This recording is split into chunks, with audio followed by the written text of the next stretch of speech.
శ్రీమాత్రే నమః. మొదట అందరికీ కృతజ్ఞతలు తెలుపుకుంటూ ఈరోజు భాగాన్ని మనము మొదలు పెట్టుకుందాం. గత భాగంలో మనము ప్రాణాపాన సమాయుక్తం ప్రచామన్యం చతుర్విధం అనే దానిని పూర్తిగా తెలుసుకొని దానిలో భాగంగానే అంటే మనం చెప్పుకున్నాం కదా ఈ నాలుగింటి యొక్క వివరణలను. ఆ నాలుగింటిని తెలుసుకునే క్రమంలో మనము ఏ విధంగా అయితే ఉండాలి, ఏ విధంగా అయితే మనకు పడకుండా తెలియచేయకుండా ఉండడానికి కారణాలన్నిటివి ఈ ద్రష్ట, దృష్టి, దృశ్యము, దోషము ఈ ఈ హెడ్లైన్లో మనము చెప్పుకోవచ్చు అనమాట.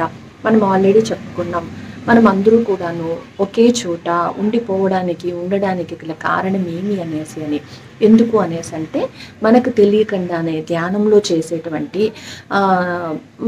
పొరపాటు అంటే మనము ఒకేసారి 4 గంటలు చేయలేకపోవడం వల్ల మనం మళ్ళీ తిరిగి మొదలు పెట్టినప్పుడు ఎక్కడి వరకు ఉన్నామో అక్కడ నుంచి కాకుండా మళ్ళీ మొదటి నుంచి చేయడం అనేది ఒకటి. రెండవది ఏమి అనేసి అంటే మనము నిద్ర లేస్తున్నట్టే ధ్యానం చేసిన తర్వాత ఏ స్థితిలో అయితే ఉంటామో అదే స్థితిని కొనసాగించక లేకపోవడము, లేకపోతే మార్పులు రావడం వల్ల అంటే మనం స్థలం మారినప్పుడు దాని యొక్క మార్పులు కూడా ఆటోమేటిక్గా జరుగుతుందన్నమాట. సో అలా మార్పు వేవ్స్లో కానీ మనకి మార్పులు రావడం వల్ల కూడా మనకి ఆ ధ్యాన స్థితిలో కొనసాగకుండా ఉండలేకపోతామన్నమాట. సో ఈ విధమైనటువంటి 2 ప్రాబ్లమ్స్ వల్ల మనము అలా ధ్యానంలో మొదటి నుంచి చేస్తూ అక్కడికి మళ్ళీ వస్తూ ఉంటామన్నమాట. సో అలా కాకుండా మనం ఎప్పుడు ధ్యాన స్థితిలో కనుక ఉండినట్లయితే మనకు 4 సెకండ్లు కానీ లేకపోతే అంతకంటే తక్కువ సమయమే మనకు చాలన్నమాట ధ్యాన స్థితిలో ఉంటూ ఆధ్యాత్మికతకి మనం వెళ్ళడానికి. సో ఇక్కడ మనం ఆధ్యాత్మికతకి వెళ్ళాలి అనేసి అంటే మూలంకి వెళ్ళడము అనేసి చెప్పుకునేసాం. దానికి కుండలిని సాధన అవసరమని కూడా చెప్పుకున్నాం అన్నమాట. సరే, ఇప్పుడు కుండలిని సాధన చేసేటప్పుడు ఉష్ణం ఎక్కువ అవుతుంది అని చెప్పుకున్నాం. కానీ ఆ ఉష్ణము తగ్గించుకుంటూ లేకపోతే ఉష్ణాన్ని సమస్థితిలో పెట్టుకుంటూ ధ్యానం చేయడానికి నీళ్లు తప్పితే వేరే మార్గం లేదన్న విషయం కూడా నేను చెప్పాను. ఇప్పుడు మనకి కుండలిని సాధనలో పుట్టుక గురించి, మరణం గురించి, భూత భవిష్యత్ వర్తమానాలు అన్నింటి యొక్క విషయాలను అర్థమైపోతుంది అని చెప్పాను. మరి ఇక్కడ అర్థం కాకుండా ఉండడానికి గల కారణం ఏమి అనే విషయాలని ఇప్పుడు మనము చర్చించుకుందాం. దీనికోసమే ద్రష్ట, దృష్టి, దృశ్యము, దోషం. సో ఈ హెడ్లైన్లోనే మీకు అర్థమైపోయి ఉంటుంది అనుకుంటాను ఏమి అనేసి అంటే ద్రష్ట. సో ఆ ద్రష్ట అంటే చూచేవాడు అని అర్థం. కానీ ద్రష్ట అంటే యాక్చువల్గా చూసేవాడు కాకుండా చూపించబడేవాడు అని అర్థం. కానీ మనం చెప్పుకున్నప్పుడు ద్రష్టగానే చెప్పుకుంటూ ఉంటాం. చూపించబడేవాడు అంటే వేరు, చూచేవాడు అన్న వేరనమాట. మనకి ఈ ద్రష్ట అంటే మొదటిగా చూచేవాడు అని చెప్పుకుంటాం. సో ఈ చూసేవాడికి వచ్చినప్పుడు ఏమైపోతుంది అంటే చూసేవాడు అని చెప్పినప్పుడు దానికి ప్రతీకగా ఆత్మ అని చెప్పబడుతుంది. చూపించేవాడు అని అన్నప్పుడు దానికి ప్రతీకగా అంతరాత్మ వస్తుందన్నమాట. అందుకనే ద్రష్టకి మనకు మొదటిగా ముందర చూసినప్పుడు ఆత్మ కనిపిస్తుంది, కానీ చూపించబడే వాడి గురించినే మనము తెలుసుకోవాల్సి ఉంటుందన్నమాట. అందుకని ద్రష్టలో మొదట ఆత్మ ఉంటుంది, అంతరాత్మగా వెనుకాల అంతరాత్మ నిక్షిప్తమై ఉంటుందన్నమాట. సో ఈ ద్రష్టలోనే 2 ఉంటుంది. మనము ఆధ్యాత్మిక సాధనలో 4 దాటుకుంటూ ద్రష్ట వరకు వెళతాం, అంటే ఆత్మ వరకు వెళతాం అన్నమాట. సో ఈ ఆత్మ వరకు వెళ్ళినప్పుడు మనకి అన్నింటినీ కూడాను ఆత్మ పదార్థాలుగా, ఆత్మలుగానే లేకపోతే శరీరాన్ని ఆవహించి ఉండేటువంటి, శరీరాన్ని ధరింపబడి ఉండేటువంటి ఆత్మని మనము ద్రష్టగా చెప్పుకుంటూ ఉంటామన్నమాట. ఎప్పుడైతే మనము కుండలిని సాధనలో కానీ ఆధ్యాత్మికతలో చివరి అంకమైనటువంటి మనకు ఆత్మ యొక్క మూలం వరకు మనమైతే చేరే క్రమంలోనే మనకు అసలైన ద్రష్ట ఎవరు అనే విషయాన్ని మనము తెలుసుకుంటామన్నమాట. మనకి రీసెంట్గా మనం అనే సినిమా చూసాం. కానీ అనే సినిమాలో వాళ్ళు లాస్ట్లో ఒక కన్క్లూజన్ అనేది ఇస్తారు మనకి. అది ఏమి అనేసి అంటే కా అంటే అంతరాత్మ, మనము చేసేటువంటి కర్మలన్నింటికీ కూడాను అనుభవించబడతాము, అదంతా కూడా అంతరాత్మనే సాక్షి అని చెప్తాడు. సో అలా చెప్పినప్పుడు కా అనేసి అంటే అతను అంతరాత్మ అనేసి చెప్తాడు. యాక్చువల్గా కా అంటే కర్మఫలం అనమాట. కానీ అక్కడ రాసేటప్పుడు మాత్రం కా పక్కన 2 సున్నాలు పెట్టింటాడు, అంటే కహ్. సో కహ్ అది కరెక్ట్. కహ్ పక్కన 2 డాట్స్. కహ్ అన్నప్పుడు కా ప్లస్ అహా వస్తుందన్నమాట. అంటే కర్మలన్నింటినీ కూడాను, వాటి యొక్క ఫలితాలను కానీ లేకపోతే మనం చేసే కర్మలన్నింటినీ కూడాను సాక్షితత్వంలో చూసేది మన అంతరాత్మ. కానీ కా అన్నప్పుడు మాత్రము కేవలం కర్మ మాత్రమే వస్తుందన్నమాట. సో అంటే మనం చెప్పేటువంటి చిన్న చిన్న విషయాలను కూడా మనము చాలా జాగ్రత్తగా గమనించవలసినటువంటి అవసరం ఉంటుంది అన్న దానితో ఈ ఎగ్జాంపుల్ని నేను చెప్తున్నాను. సో ఈ కహ్ అన్నప్పుడు కర్మ యొక్క అన్నింటినీ కూడాను, అందరి యొక్క కర్మలన్నింటినీ కూడాను అహం అంటే హ అంతరాత్మ యొక్క సాక్షితత్వంతోనే, అంటే సాక్షిభూతంలోనే మనమంతా కూడాను చేస్తున్నవి జరుగుతున్నవన్నీ కూడాను ఉంటాయి, చూడబడుతూ ఉంటాయి అన్నమాట.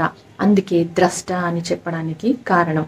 గుడిలో భగవంతుడు కానీ లేకపోతే మనం అందరూ చెప్పుకుంటాం కదా రాయిగా కూర్చున్నాడు అనేసేనే, అలా కూర్చొని ఉండేటువంటి భగవంతుడు అంతా కూడాను ద్రష్టగా ఉంటాడనమాట. మనము ఇక్కడ మన శరీరానికి వచ్చినప్పుడు ద్రష్ట అని ఆత్మని చెప్పుకున్నాం కదా. ఎందుకు అనేసి అంటే మన శరీరాన్ని నడిపిస్తున్నది ఆత్మ అనే విషయాన్ని మనము మొదట అర్థం చేసుకుంటాం కాబట్టి తర్వాతనే మనము అంతరాత్మ వరకు వెళతాం. అప్పుడే మనకు అంతరాత్మ శక్తి కానీ, దైవత్వం యొక్క శక్తి కానీ, పరమాత్మ శక్తి, విశ్వశక్తి, విశ్వాత్మ శక్తి, ఈ ఆత్మల యొక్క అన్నింటి యొక్క శక్తి కూడాను శక్తినే అనే విషయాన్ని మనము అర్థం చేసుకుంటాం అన్నమాట. ఆ శక్తిని మనము 2 రకాలుగా తెలుసుకుంటాం. అదే ఆటోమేటిక్గా మనం చెప్పుకున్నాం కదా ప్రేమ శక్తి అనేసి అని. సో ఉన్నదంతా కూడా విశ్వంలో అంతా కూడాను ఉన్నది ప్రేమనే. అందుకనే మనకు గుళ్ళో దేవుళ్ళైనా కానీ వాళ్ళు ఆ శిలారూపంలో ఉన్నా కూడాను మనకంతా అందిస్తున్నదంతా కూడాను ప్రేమని, ప్రేమతత్వాన్ని అన్నమాట. సో ఉన్నదంతా ప్రేమ అన్న విషయాన్ని మనం తెలుసుకున్నా కూడాను దాని వలన మనము పూర్తిగా ప్రేమతత్వంలో ఉండలేదన్నమాట. అలా ఉండకపోవడానికి కారణము మనకు ప్రేమ కాకుండా మిగిలిన వాటితో మనము నింపబడి ఉండిపోవడం. అంతేకాకుండా మనము సమయానికి తగినటువంటి భావనలు కానీ ఆలోచనలు కానీ మారిపోతూ ఉంటాయి కదండి. ఆ విధంగా మనకి ప్రేమ అనేది కాకుండా మిగిలిన భావనలు ఆలోచనలు ఉండడం వల్లనే మనం ఇలా ఒకే స్థితిలో ఉండకపోవడానికి కూడా కారణం. అంతేకాకుండా మనమంతా చేసే సాధనలతో మనమంతా పెంచుకునేది ప్రేమని, శక్తిని అని చెప్పుకున్నాం. సో ఈ విధంగా మనకు ద్రష్ట రూపంలో భగవంతుడైనా చూస్తూ ఉంటాడు. మనలో ఉండేటువంటి అంతరాత్మ కూడాను సాక్షితత్వంగా, సాక్షిభూతంగా మనకి చూస్తూ ఉంటారనమాట. సో అందుకనే మనం అందరూ కూడాను సాధనలు చేసేటప్పుడు సాక్షితత్వంలో ఉండండి అనేసి చెప్తూ ఉంటారు. కానీ సాక్షితత్వంలో ఉన్నప్పుడు ఇక్కడ భౌతిక ప్రపంచానికి కానీ వచ్చినామంటే ఒక సాక్షి ఏం చేస్తాడండి? తనకు తెలిసినటువంటి సత్యాన్ని కానీ నిజాన్ని కానీ చెప్పడం ద్వారా ఎదుటి మనిషికి శిక్షని తగ్గించడమో లేకపోతే వేయడమో అనేది జరుగుతుంది. మరి సాక్షితత్వము అనేసి అన్నప్పుడు ఏమి అనేసి అంటే ఆ సాక్షి అతను రియాక్ట్ అయినా కాకపోయినా ఒక స్థితిలో, అంటే సాక్షితత్వంలో ఉంటాడనమాట. అంటే చూడబడుతూ ఉంటాడు, చూస్తూ ఉంటాడనమాట. సాక్షి అనగానే చూసేవాడు అని అర్థం అనమాట. సో అందుకనే సాక్షితత్వంలో ఉన్నప్పుడు చూసేవాడుగా మాత్రమే ఉండండి అని చెప్పడానికి కారణం అన్నమాట. ఇక్కడ అలా చూసినప్పుడు లేకపోతే వాళ్ళు ఎదురుగా జరుగుతున్న ఘోరాన్ని కానీ ఆపకుండా ఉన్నప్పుడు దానికి గల కారణాలు 2 ఉంటుంది. ఒకటి తన చేత అక్కడ ఉన్నటువంటిది సరిచేయబడము, లేకపోతే దానిని ఇంకొంచెం పెంచడము అనేది జరుగుతూ ఉంటుంది. రెండవది ఏమి అనేసంటే ఎవరి కర్మ వాళ్ళు ఖచ్చితంగా ఆ కర్మకు తగినటువంటి ఫలితాలను కానీ ఫలాలను కానీ పొందబడతారనమాట. అందులో ఎటువంటి సందేహం కానీ అనుమానం కానీ లేదు కనుకనే సాక్షి తత్వంలో చూడండి అనేసని చెప్తారనమాట. సో ఈ సాక్షి తత్వానికి రావాలి అనేసంటే మనలో చాలా అంటే చాలా మార్పులు రావాల్సి ఉంటుంది. ఒక సాక్షి ఏమో పిరికివాడిగా కానీ లేకపోతే తనకు అవసరం లేదు అనుకొని, అంటే ఒక కాయిన్కి ఒక సైడ్ అనమాట, అలా ఉంటే ఇంకొక సాక్షి ఏం చేస్తాడు అనేసంటే అతను అనుభవించాల్సినవన్నీ కూడాను ఖచ్చితంగా అనుభవిస్తాడు అన్న విషయాలను తెలుసుకోవడమే కాకుండా అనుభవపూర్వకమైనటువంటి అనుభవాలను కూడా కలిగి ఉంటాడు. అంటే ఒకరు మనకి ఒక సన్న గీత మాదిరి ఉంటుంది. ఒకరికి ఏమీ తెలియదు, ఒకరికి అన్నీ తెలుసు అనమాట. ఈ మధ్యలో ఉండేవాళ్ళు మాత్రము కొంతమంది కొన్నిటికి రియాక్ట్ అవుతారు, కొన్నిటికి రియాక్ట్ అవ్వరు. కొన్ని మన వల్ల అవుతాయని చేస్తారు, కొన్ని మన వల్ల కావని ఆగిపోతూ ఉంటారనమాట. సో మనం ఏదైనా కూడా ఈ మధ్యలో కాకుండా తెలియని దాని నుంచి తెలిసే దాని వరకు చేసే ప్రయాణంలో మనం మధ్యలో ఉండేటువంటి 98ని కూడాను దాటుకుంటూ మనము రావాల్సి ఉంటుందన్నమాట. మనము ఇక్కడ అనుకోవచ్చు, మరి మన కళ్ళ ముందరే అన్యాయం జరుగుతూ ఉంటుంది, మరి మనం కళ్ళు మూసుకొని కూర్చోవాలా లేదా కళ్ళు తెరుచుకొని గమ్మున ఉండాలా అనేసి అని అంటూ ఉంటారు. నిజమే, మనము కళ్ళు మూసుకోవాల్సిన అవసరము లేదు, లేకపోతే అలా అని చెప్పి మనం చంపమని చేయాల్సినటువంటి అవసరము లేదు. మనకు చేతనైనటువంటి సహాయాన్ని అందించవలసి ఉంటుంది. అలా కాని పక్షంలో మనము ఏమీ చేయలేని నిస్సహాయ స్థితిలో ఉన్నప్పుడు మనం ఏమీ చేయలేమన్నమాట. అలా అని చేస్తున్నప్పుడు నేను చేస్తున్నాను అనే ఆలోచననైతే కలిగి ఉండకండి అన్నది ఒకటే నేను చెప్పేదన్నమాట. సో ఈ విధంగా చెప్పడానికి కారణం ఏమి అనేసంటే మనమందరూ కూడాను అన్యాయాన్ని ఎదిరించేయాలి, అక్రమాలను ఆపేయాలి అనే ఆలోచనలతో హైగా ఉంటామన్నమాట. కానీ మనం ఏమి చేస్తున్నాము ఏమి చేయడం లేదు అనేదో మనకు మాత్రమే తెలిసి ఉంటుంది. ఎందుకు అంటే మనం అనుకున్నవన్నీ చేసే స్థితిలో ఉండము, ఆచరించే స్థితిలో ఉండమన్నమాట. సో మనము ఈ సాక్షి తత్వాన్ని మనము ధ్యానం చేసే కొద్దీ పెంచుకుంటూ పోతామన్నమాట. ఆటోమేటిక్గా మనము ధ్యానం చేసేటప్పుడు మన దృష్టిని ఇక్కడ నిలుపుతాం. సో ద్రష్ట సాక్షితత్వం నుంచి మనము దృష్టికి వచ్చామన్నమాట. సో ఇక్కడ దృష్టిని నిలుపుతాం. ఈ భూమధ్యంలో మనం దృష్టిని నిలిపినప్పుడు మనకు జరిగే క్రమాలు కొన్ని వేరేటివి ఉంటాయి. ఏమి అనేసి అంటే మనము ఆజ్ఞాచక్రం దగ్గరన, సుషుమ్న దగ్గరన, బిందుస్థానమ, థర్డ్ ఐ దగ్గరన, సహస్రారం దగ్గరన, అంటే ఈ 5 పాయింట్లలో మనము ఎక్కడ చూస్తున్నాం అనేది కూడా చాలా ఇంపార్టెంట్ అనమాట.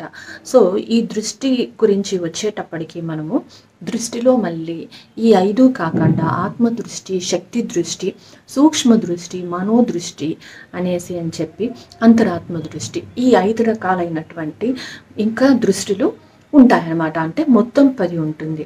సో ఆత్మదృష్టి, సూక్ష్మ దృష్టి, మనోదృష్టి, శక్తి దృష్టి, తర్వాత అంతరాత్మ దృష్టి, నెక్స్ట్ వచ్చేసి ఇక్కడ సూక్ష్మ దృష్టి, ఆజ్ఞా దృష్టి, బిందు దృష్టి, థర్డ్ ఐ దృష్టి, సహస్రార దృష్టి. సో ఈ 10 రకాలమైనటువంటి దృష్టిలను ఉంటాయన్నమాట. సో ఈ దృష్టిలలో మనం ఏం చేస్తాము అనేసి అంటే మనము శక్తి స్థాయిని బట్టి అని ఒకటి చెప్పాం కదా, ఆ శక్తి అని చెప్పినప్పుడు అక్కడ ఉండేటువంటి శక్తి ఆధారముగా చేసుకొని మనము చూడడం అనేది జరుగుతుందన్నమాట. సో ఈ విధంగా దృష్టిలో 10 రకాలు ఉన్నాయి అన్న విషయం కూడాను చాలా మందికి తెలియదు. ఎందుకు అనేసి అంటే చూడడం అనేది ముఖ్యం, కానీ అది ఏ విధంగా చూడడము అనే విషయం వరకు వాళ్ళు వెళ్ళకపోవడానికే కారణం అనమాట. సో మనము ఈ 10 రకాల దృష్టిల గురించి కొంచెం బ్రీఫ్గానే చెప్పుకున్నాం. సో అప్పుడు ఏమవుతుంది అనేసి అంటే మనకు ఇన్ని రకాల దృష్టిలతో మనం చూస్తున్నాము ఉన్నాయి అన్న విషయం, కానీ జ్ఞానం అన్నా మనకు లభించాలి అన్న జ్ఞానాన్ని కొంత తెలుసుకోవాలి అన్న విషయంతోనే విషయాలను చెప్పడం అనేది జరుగుతుందన్నమాట. సో తర్వాత భాగంలో మనకి దృష్టి రకాల గురించి చెప్పుకుందాం. అప్పటి వరకు కృతజ్ఞతలు ఫ్రెండ్స్. Thank you.